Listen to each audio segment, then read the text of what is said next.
महाराष्ट्र की सियासत में बड़ी हलचल। शरद पवार की एनसीपीएसपी का कांग्रेस में होगा विलय। 27 साल बाद क्या फिर एक होगा पुराना परिवार। राजनीति में बड़ी मशहूर कहावत है, साहब की राजनीति में कोई दरवाजा हमेशा के लिए बंद नहीं होता। और सियासत की सबसे बड़ी खासियत यही है कि यहाँ कल के विरोधी आज के साथी बन जाते हैं और कभी कभी तो इतिहास खुद को दोहराने भी लगता है। लेकिन अब महाराष्ट्र की राजनीति में एक ऐसा सवाल गूंज रहा है जिसने सियासी गलियारों में हलचल मचा दी है। क्या 27 साल पहले कांग्रेस से अलग होकर बनी पार्टी अब फिर उसी घर में लौटने वाली है?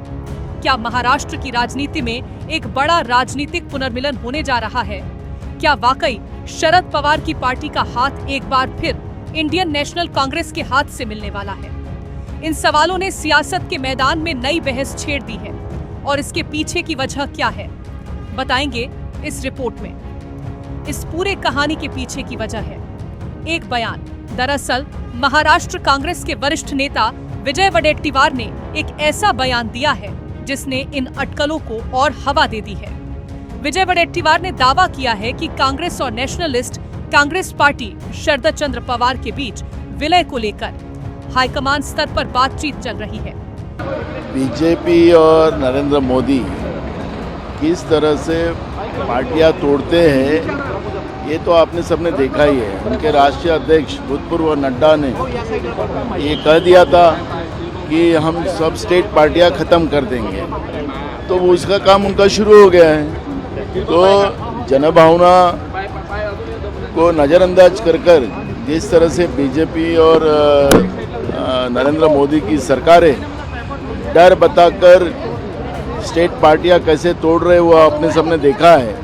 इसलिए मुझे लगता है कि इसके ऊपर मुझे बहुत चर्चा करना नहीं है। वो अब देश की जनता को पता हो गया कि लोकतंत्र को न मानने वाली जो केंद्र में नरेंद्र मोदी की सरकार है उसकी असलियत अब लोगों के सामने सही रूप में आना शुरू हो गई। यानी वो पार्टी जिसने साल 1999 में कांग्रेस से अलग होकर अपनी अलग पहचान बनाई थी, क्या अब फिर उसी राजनीतिक छतरी के नीचे लौटने की तैयारी कर रही है? विजय वडेट्टीवार ने साफ कहा कि जो लोग कांग्रेस और शरद पवार के धर्मनिरपेक्ष विचारों में विश्वास रखते हैं उनके लिए कांग्रेस के दरवाजे हमेशा खुले हैं। लेकिन सबसे बड़ा सवाल यही है, क्या यह सिर्फ स्वागत का बयान है या फिर इसके पीछे कोई बड़ी राजनीतिक रणनीति छिपी हुई है? जरा इतिहास के पन्ने पलटते हैं। साल 1999 जब शरद पवार ने कांग्रेस नेतृत्व पर सवाल उठाए थे और उसके बाद कांग्रेस से अलग होकर उन्होंने नेशनलिस्ट कांग्रेस पार्टी यानी एनसीपी की स्थापना की थी। धीरे धीरे महाराष्ट्र की राजनीति में एनसीपी ने अपनी मजबूत पहचान बनाई और शरद पवार राज्य की राजनीति के सबसे प्रभावशाली नेताओं में गिने जाने लगे। लेकिन वक्त बदला, सियासत की चाल बदली, समय ने अपना खेल दिखाया और फिर आया साल 2023 जब शरद पवार के अपने ही भतीजे अजित पवार ने बगावत का बिगुल फूंक दिया।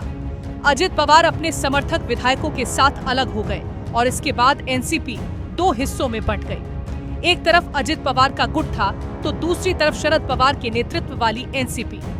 बाद में चुनाव आयोग ने अजित पवार गुट को असली एनसीपी माना और पार्टी का चुनाव चिन्ह भी उनके हिस्से में चला गया।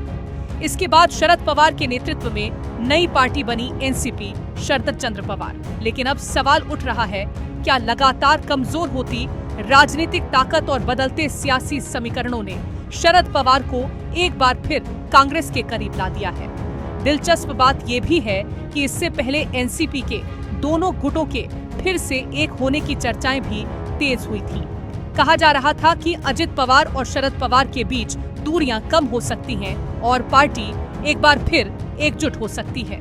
हालांकि समय के साथ ये चर्चा ठंडी पड़ गई और मामला आगे नहीं बढ़ सका। लेकिन अब कांग्रेस के साथ संभावित विलय की चर्चा ने नई राजनीतिक हलचल पैदा कर दी है। सिर्फ एनसीपी ही नहीं, बीते दिनों टीएमसी के कांग्रेस में विलय की चर्चाओं ने भी राजनीतिक तापमान बढ़ा दिया था। दरअसल कांग्रेस से अलग होकर बनी कई क्षेत्रीय पार्टियां आज राजनीतिक चुनौतियों का सामना कर रही हैं। कहीं नेताओं का पलायन हो रहा है तो कहीं संगठन कमजोर पड़ता दिखाई दे रहा है। ऐसे में कांग्रेस के भीतर भी ये आवाज उठ रही है कि जो नेता और दल कभी पार्टी छोड़कर चले गए थे उनके लिए वापसी के रास्ते खुले होने चाहिए। वहीं इस मामले में महाराष्ट्र कांग्रेस के सीनियर नेता नाना पटोले ने कांग्रेस में शरद पवार की पार्टी के विलय के मुद्दे पर कहा कि ये ऐसी कोई चर्चा नहीं है, ये अफवाह है और मूल मुद्दे से ध्यान भटकाने के लिए ऐसा कहा जा रहा है। वहीं कांग्रेस के एक और सीनियर नेता और महाराष्ट्र के पूर्व सीएम पृथ्वीराज चव्हाण ने कहा कि उन्होंने ये खबरें अखबार में देखी हैं, लेकिन व्यक्तिगत तौर पर कुछ नहीं पता है। हालांकि उन्होंने ये जरूर कहा था कि जिन भी दलों ने अपने नाम से कांग्रेस नहीं हटाया है, चाहे वो तृणमूल या एनसीपी हो, उन्हें वापस घर लौटना चाहिए। धुआं वहीं उठता है जहां आग लगी हो। लेकिन सबसे बड़ा सवाल अभी भी कायम है, क्या शरद पवार की पार्टी वास्तव में कांग्रेस में विलय करेगी?